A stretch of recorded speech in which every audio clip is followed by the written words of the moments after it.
하나님의 말씀 창세기 19장 23절에서 29절의 말씀입니다. 창세기 19장 23절에서 29절의 말씀 우리 한 목소리로 같이 읽도록 하겠습니다. 창세기 19장 23절입니다. 시작. 롯이 소알에 들어갈 때에 해가 돋았더라. 여호와께서 하늘 곧 여호와께로부터 유황과 불을 소돔과 고모라에 비같이 내리사 그 성들과 온 들과 성에 거주하는 모든 백성과 땅에 난 것을 다 엎어 멸하셨더라. 롯의 아내는 뒤를 돌아보았으므로 소금 기둥이 되었더라.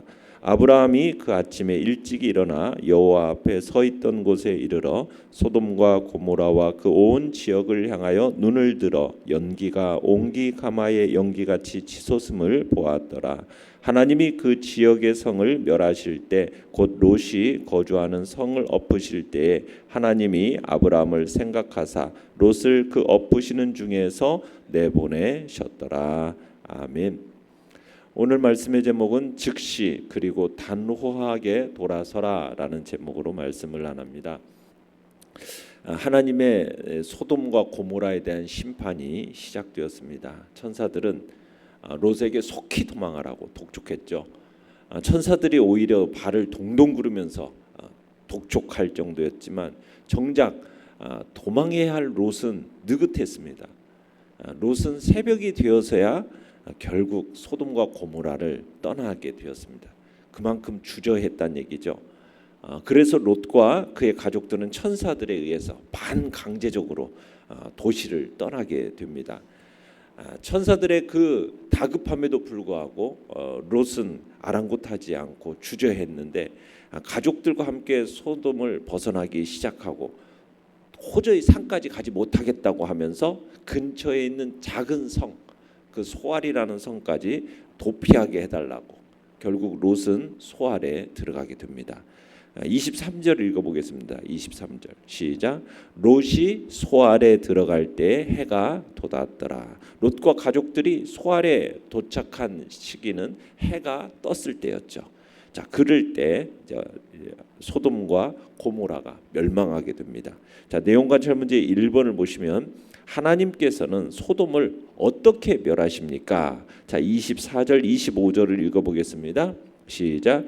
여호와께서 하늘 곧 여호와께로부터 유황과 불을 소돔과 고모라에 비같이 내리사 그 성들과 온 들과 성에 거주하는 모든 백성과 땅에 난 것을 다 엎어 멸하셨더라. 자, 하나님께서 소돔과 고모라에 유황과 불을 소나기처럼 내리셨다. 비같이 내리사 소나기처럼 내리신 겁니다. 그러니까 이 일이 우연히 일어난 게 아니죠. 하나님께서 하신 일입니다. 그걸 분명하게 강조하기 위해서 뭐라고 되어 있냐면 여호와의 이름을 지금 두 차례나 사용하고 있죠. 여호와께서 하늘 곧 여호와께로부터. 그러니까 소돔의 멸망은 하나님께서 적극적으로 불과 유황을 퍼부어 가지고 완전히 엎어버리신 겁니다. 이 시대는 뭐 폭탄의 폭자도 모르던 시대 아닙니까? 그 옛날에 하늘에서 엄청난 양의 폭탄을 만들 수 있는 유황과 불이 쏟아진 겁니다. 그러니까 유황이라는 것은 폭탄의 성분인데 불과 함께 비같이 내리면서 완전히 그곳을 쏟아부어서 뒤엎어버린 거죠. 초토화시켜버린 겁니다. 하나님의 적극적인 심판의 행위죠. 그러니까 하나님께서 내리신 불은 지금 이 소돔과 고모라 이 두 성과 이 성들 사이에 있는 넓은 들, 땅 거길 다 엎어 멸한겁니다. 그러니까 사람들뿐만 아니라 푸르름이 있는 그 채소까지도 다 엎어 멸한 거죠. 롯이 아브라함에게 독립해서 이곳을 택할 때 롯의 마음을 사로잡아 버린 게 뭐였습니까? 나무와 채소와 같은 그 지역의 푸르름이었거든요. 그런데 이 심판으로 인해서 그 푸르름으로 인한 그 푸르름과 생기라는 것은 모두 사라져 버렸어요. 나무와 채소까지 다 타버렸으니 짐승들의 멸망은 말할 것도 없는 거죠. 이때 생긴 폭발로 인해서 땅이 꺼져 버립니다. 그러면서 거기에 조금씩 물이 고여가지고 커다란 호수가 생기게 되었죠. 이 호수는 지구에서 가장 수면이 낮은 곳이 됩니다. 그리고 물이 흘러 들어가기만 하면 흘러나오지 않는 곳. 결국 물이 모두 증발해 버려서 그곳은 염도가 너무 높아서 어떤 생물도 살 수 없는 죽음의 바다, 사해가 된 겁니다. 그러니까 성경은 지옥이 유황불로 되어 있다 이렇게 말씀하고 있지 않습니까? 그러니까 지옥은 어떻게 보면 계속 폭발하고 있다라는 말로도 표현할 수 있는 겁니다. 상징적인 표현일 수도 있겠지만 지옥을 이 말보다도 더 잘 표현할 수는 없는 거죠. 어디에 불이 났을 때, 뭐 또 상가 같은데 불이 났을 때 거기서 빠져나온 사람들이 하는 말이 뭐라고 그럽니까? 그곳은 지옥이었다. 뭐 이렇게 얘기하잖아요. 그러니까 질식할 것 같은 독가스, 무서운 열기, 살려달라고 부르짖는 사람들의 아우성, 이제는 죽었다라는 절망감, 이 모든 게 지옥인 거죠.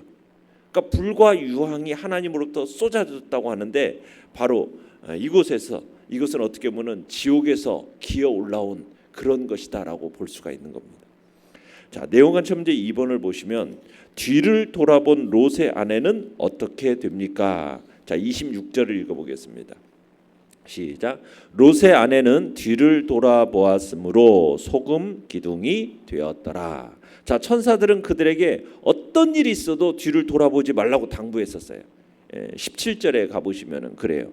그러니까 롯과 가족들이 소돔에 많은 애착을 가졌기 때문에 그런 요구를 했던 겁니다. 그가 그렇게 좋아했던 소돔, 이제 하나님의 심판을 받아서 없어지게 된 이 죄악의 성읍이니 이 도시를 잊고 더 이상은 미련을 두지 말라는 상징적인 권면이었던 거죠.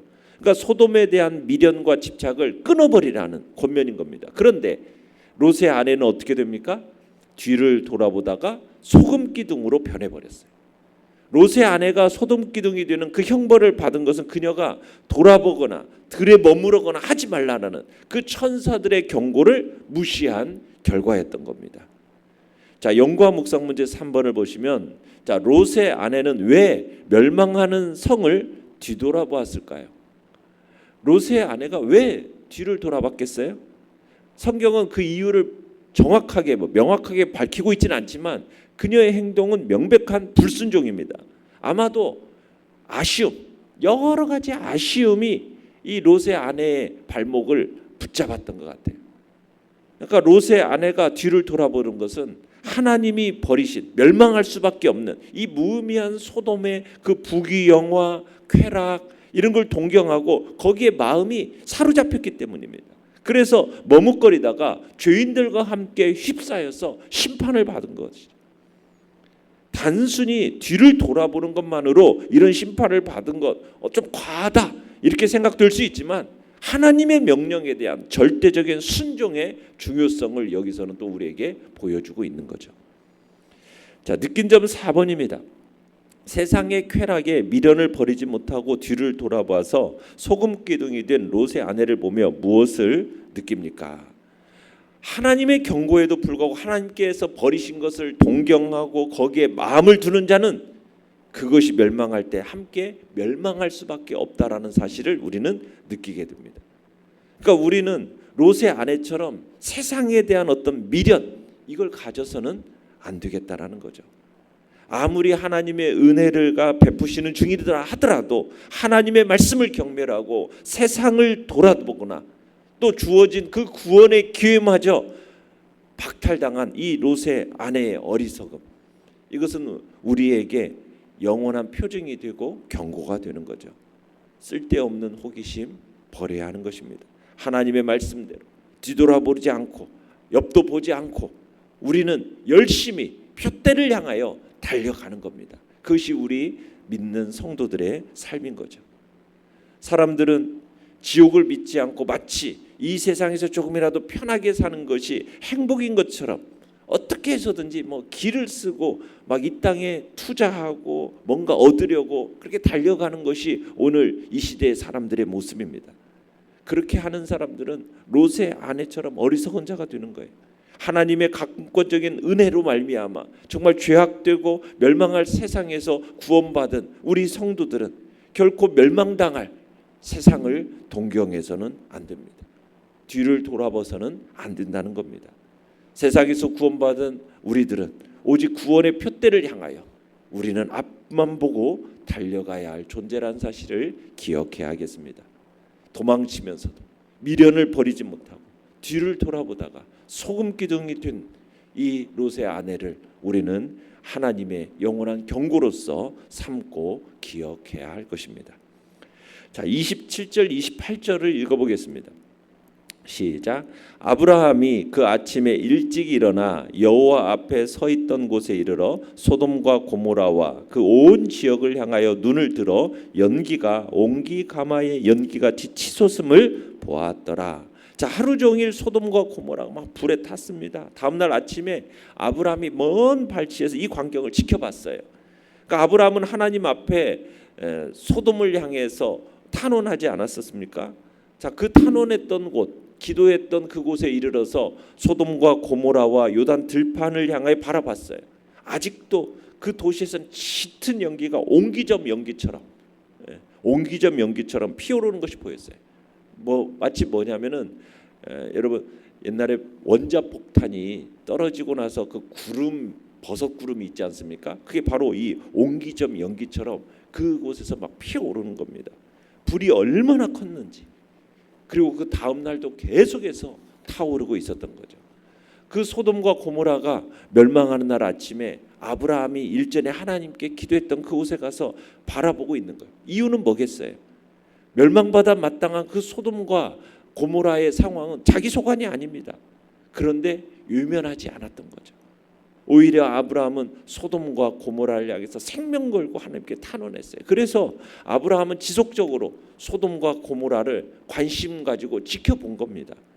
그런데 결국 하늘에 쏟아지는 유황불과 그 비를 맞고 소돔과 고모라는 완전히 숯덩이처럼 그 된 파멸의 현장, 그 현장을 아브라함이 보게 된 겁니다. 29절을 읽어보겠습니다. 29절 시작. 하나님이 그 지역의 성을 멸하실 때 곧 롯이 거주하는 성을 엎으실 때에 하나님이 아브라함을 생각하사 롯을 그 엎으시는 중에서 내보내셨더라. 자, 하나님께서 이 소돔과 고모라를 멸하실 때 아브라함을 기억하셔서 롯을 그 재앙에서 건져주셨다. 이 말로 말씀을 마무리하고 있어요. 그러니까 이것은 하나님께서 그곳을 탄원했던 그 아브라함의 기도, 그 기도를 기억하셨다라는 거죠. 의인을 악인과 함께 죽이실 수 없다라는 그 기도를 기억하신 겁니다. 그래서 롯을 멸망 중에서 구하여낸 겁니다. 아브라함의 그 중재가 효과를 발휘한 거예요. 롯이 살게 된 것은 롯의 의로움이 아닙니다. 아브라함의 중보 결과였다라는 것을 다시 한번 확실하게 보여주고 있는 것입니다. 아브라함은 롯에게 있어서 다시 한번 복의 근원이 된 거죠. 우리의 중보의 기도가 바로 사람을 살리고 구원하는 놀라운 능력이 있다는 사실을 오늘도 우리들이 기억해내면서 오늘도 우리가 중보하며 살려내야 할 일을 위해 기도하는 자리, 또 오늘 복된 자리에 서시기를 간절히 바랍니다. 자, 결단과 적용 5번입니다. 내가 세상의 쾌락을 쫓거나 세상의 미련을 가져 하나님의 말씀에 순종하지 못했던 적은 언제입니까? 세상의 쾌락에 물들지 않고 단호히 뒤돌아서기 위해 어떤 노력을 하겠습니까? 자, 우리는 비록 이 세상 가운데 살고 있지만 이 세상에 소망을 두거나 집착하며 살아가서는 안 되겠다라는 우리가 다짐을 이 시간에 해야겠습니다.